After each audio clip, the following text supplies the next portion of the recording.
Meerut, one of the oldest cities of India. It is located at approximately 70 kilometers northeast of India's capital Delhi, in the state of Uttar Pradesh. The city carefully preserves the history that over the centuries played an important role in shaping modern India. The British even went to the extent of carving out nation's largest cantonment that provided a strong military base for British expansion in North India. As history goes, the region of Meerut came under British rule in 1803 after the Treaty of Surji-Anjangaon between the British and the Marathas. And in 1806, Meerut Cantonment was formed. As you move towards the 3,500 hectare Meerut Cantonment, the well-preserved British-era buildings, a clear reminder of the days of the Raj.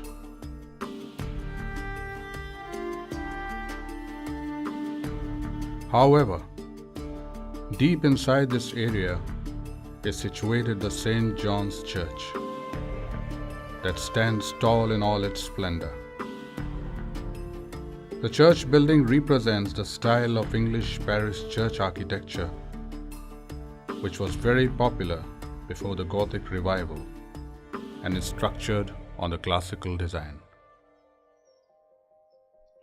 Its impressive spire, visible from miles away, continues to inspire stray souls to take refuge in the eternal peace forever present in its sprawling premises.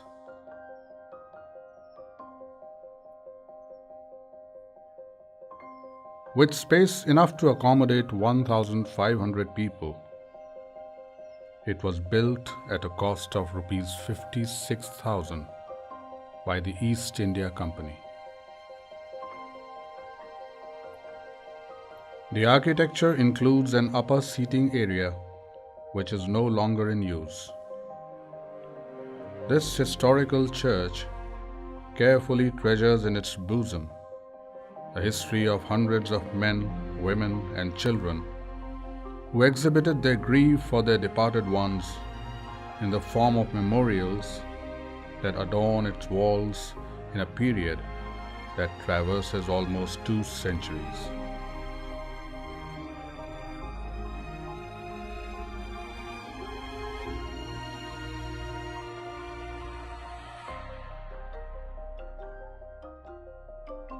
Built in 1822, St. John's Church holds the distinction of being the first church erected by the British in the upper provinces.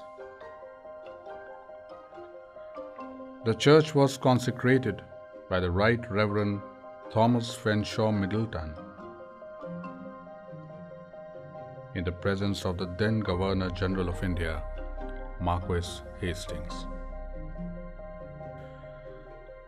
The church still houses a huge but non-functioning pipe organ, which employed manually operated bellows to supply the organ with air. The wooden pews and kneelers, brass eagle lectern, exquisitely carved wooden chancel, and the pulpit haven't changed much in the last 2 centuries. As one carefully analyzes the contents of hundreds of plaques plastered on the walls of the church, the history of British conquests and annexations of the powerful states into British India begins to unfold. St. John's is a church which beautifully illustrates the development, both military and political, during the early part of 19th century undertaken by the British in North India in particular. There were two important incidents. One was the subjugation of Nepal, which took place around the beginning of the century, and the second was the annexation of the Sikh Empire, which took place around the middle of the century. We have a large number of memorials in the church erected by the regiments that took active part in the bloody and gruesome Anglo-Sikh wars that saw the falling of more than 2,000 British soldiers and officers. For instance, the statues at the southern entrance of the church were installed by the officers of Bengal artillery in remembrance of those who fell in the campaigns of Satluj and Punjab. Besides, there are a number of plaques that speak volumes about the Great Wars.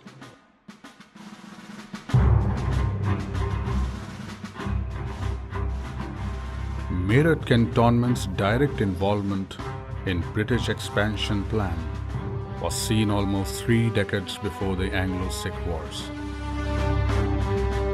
It was during the massive British attack on the Kingdom of Gurkha in 1814.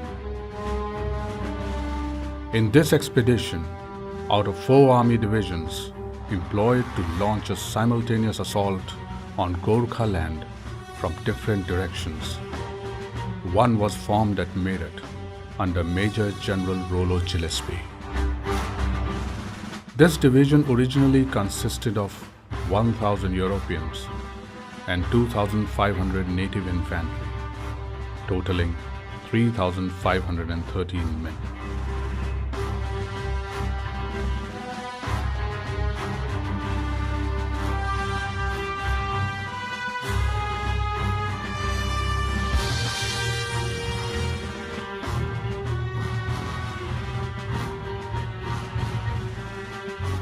However, despite the ambitious plan and well-executed strategy to vanquish Gorkha resistance from the western frontiers of Nepal, company commanders made a terrible mistake.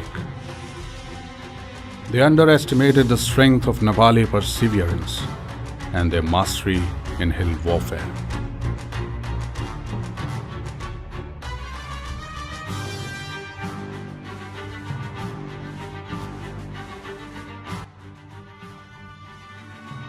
The 3rd Division suffered heavy losses while it tried to take over the Kalunga fort at Nalapani. It was the valor of only 600 Gorkha men and women, captained by the legendary hero Balbhadra Kunwar, who repulsed every attack by the company force, which outnumbered them by 6 times and engaged them for more than 4 weeks. According to one account, the Battle of Nalapani left 31 British officers and 732 soldiers dead, while Gorkhas lost 520 warriors. One name among the fallen British officers was that of Sir Major General Rollo Gillespie, one of the most celebrated British generals. His monument is located at St. John's Church Cemetery that marks the grave where his ashes rest. It took the British almost 2 years to force Nepal to sign the Treaty of Sagoli, according to which 1/3 of its territory was surrendered to British India. In addition, certain other conditions were imposed on which the King of Nepal was compelled to sign.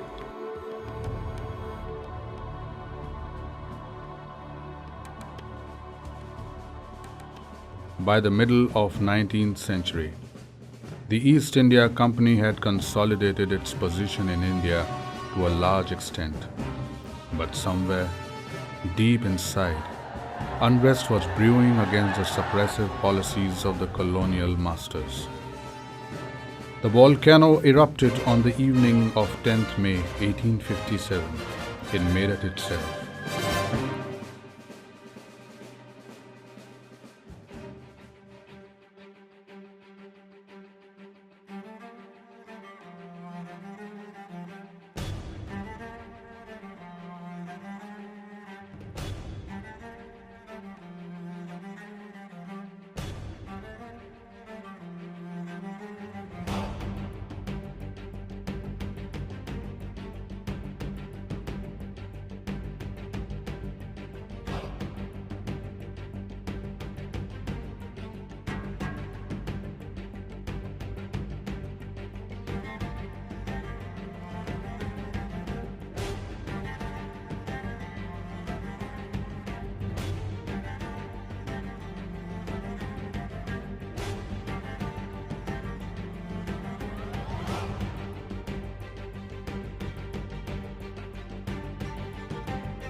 Soon the revolt assumed massive proportions and engulfed other cities in the upper provinces.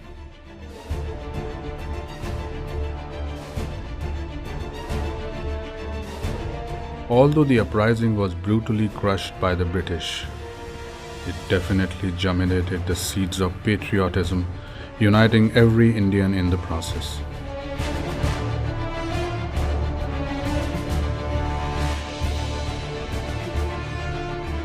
Freedom struggle kept gathering momentum with each passing decade.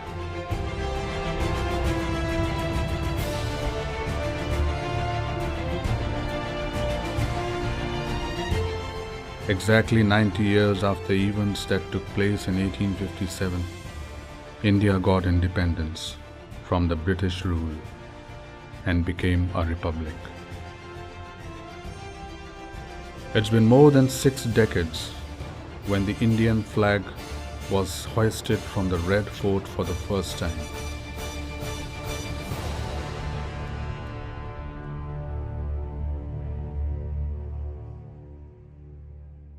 But St. John's Church continues to reverberate with the same spirit and stands as a mute spectator to the changing era. Unlike during British days, the congregation comprises entirely Indian Christians, though the service is still conducted in English language. The church administration is governed by the Diocese of Agra, Church of North India, and ritual pattern strictly follows Anglican style of worship. Congregation comprises 40 plus families, and it's only during Christmas and Easter when a sizable number of people worship in this church.